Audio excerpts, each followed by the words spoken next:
श्री स्वामी समर्थ महाराज की जय. हे स्वामी भक्तांनो, आपले या चॅनेलमध्ये खूप खूप स्वागत आहे.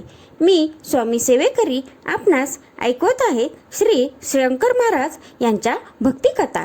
त्या तुम्ही शेवटपर्यंत मनापासून नक्की ऐकाव्यात, त्यामुळे आपणा सर्वांचे कल्याणच होईल. हे स्वामी भक्तांनो, तुम्हाला या कथा तुम्ही ऐकत नाही का? कारण तुमच्या लाईक, कमेंट्स, शेअर, सबस्क्राईब काहीच येत नाही. त्याच्यामुळे मला असे वाटते की तुम्ही या कथा ऐकत नाही किंवा त्या तुम्हाला आवडत नाहीत असं मला वाटतं.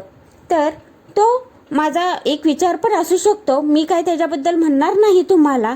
शेवटी मला एक सेवा करायची आहे, तुमच्यापर्यंत या कथा पोहोचवायच्या आहेत, त्यामुळे मी ही सेवा करणार आहे.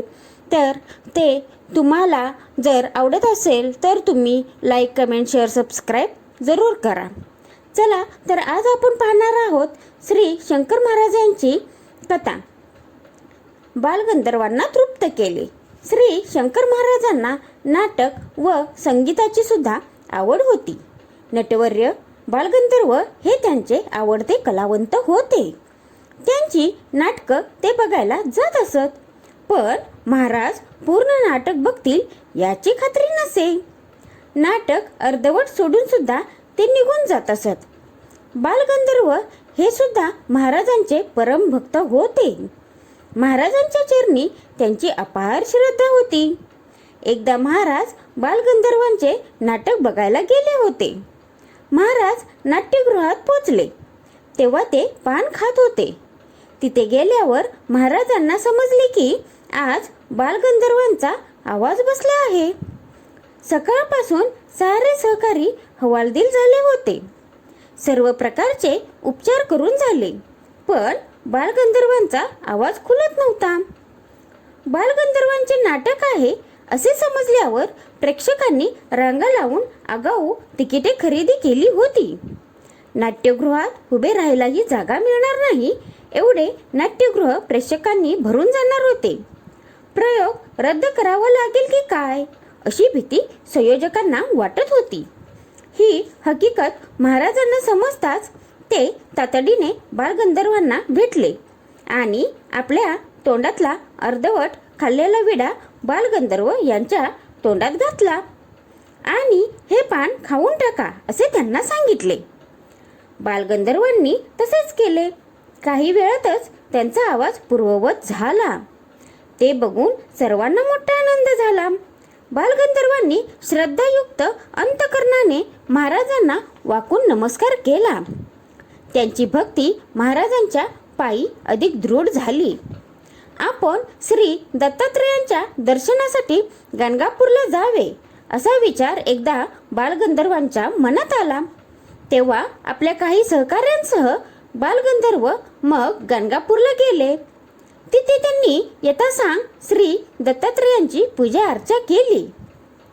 दर्शन आटपून सारेजण परतीच्या प्रवासासाठी गुलबर्गा येथील रेल्वे स्टेशनवर आले. सारेजण स्टेशनवर रात्री पोहोचले. तेथे त्यांनी रेल्वेची चौकशी केली.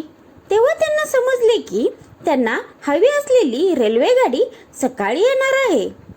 ते ऐकून सर्वजण चिंतेत पडले. रात्र आता स्टेशनवरच काढावी लागेल हे नक्की होते. त्या काळी गुलबर्गा फार मोठे गाव नव्हते. रात्री तर गावात आणि स्टेशनवर शुकशुकाट असे. सर्वांना भूक लागली होती, पण त्यांनी आपल्याबरोबर शिदोरी आणली नव्हती. त्यांनी स्टेशन मास्तरकडे जवळपास कुठे खायला काही मिळेल का असे विचारले. तेव्हा स्टेशन मास्तरांनी जवळपास कुठलेच हॉटेल नसल्याचे सांगितले. आता काही इलाजच नाही हे बघून प्लॅटफॉर्मवरच अंथरुणे टाकली आणि सारेजण झोपण्याचा प्रयत्न करू लागले. रात्री उशिरा एक माणूस त्यांच्यापाशी आला आणि त्याने विचारले, तुमच्यापैकी कोणी उपाशी आहे का? सारेच उपाशी आहेत हे समजल्यावर तो म्हणाला, ते बघा, प्लॅटफॉर्मच्या शेवटी माझे दुकान आहे. चला, मी तुम्हाला गरम पुरी भाजी खाऊ घालतो. त्या माणसाने सारेजण गेले. त्या माणसामागे सारेजण गेले. तिथे त्या माणसाने सर्वांना पोटभर गरम पुरी भाजी खाऊ घातली. बालगंधर्व पैसे देऊ लागले. तेव्हा ते म्हणाले, राहू द्या ओ, सकाळी द्या. सकाळी लवकर सर्वांना जाग आली. गाडी येण्याच्या आत सर्व पुरी भाजीचे पैसे द्यायला गेले, पण तिथे दुकानही नव्हते व तो माणूसही नव्हता. सर्वांना नवल वाटले. स्टेशन मास्तरला विचारले असता ते म्हणाले, प्लॅटफॉर्मवर कुठलेही हॉटेल नाही. ते ऐकून सारेजण थक्क झाले.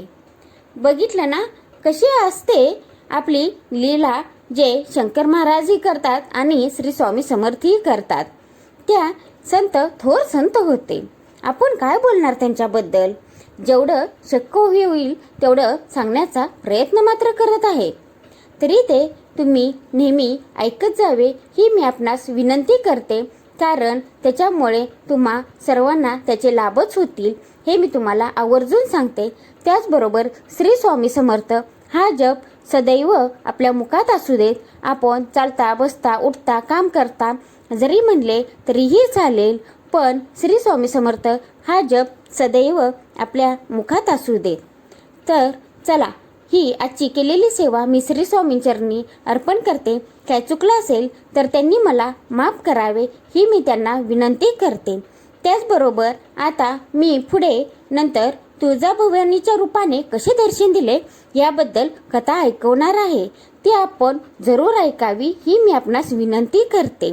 त्याच्यामुळे आपणास कळेल की शंकर महाराज हे कसे, कुणाचे रूप होते, काय होते, देवाने कसे रूप घेतलेले आहेत हे सर्व काही तुम्हाला कळेल.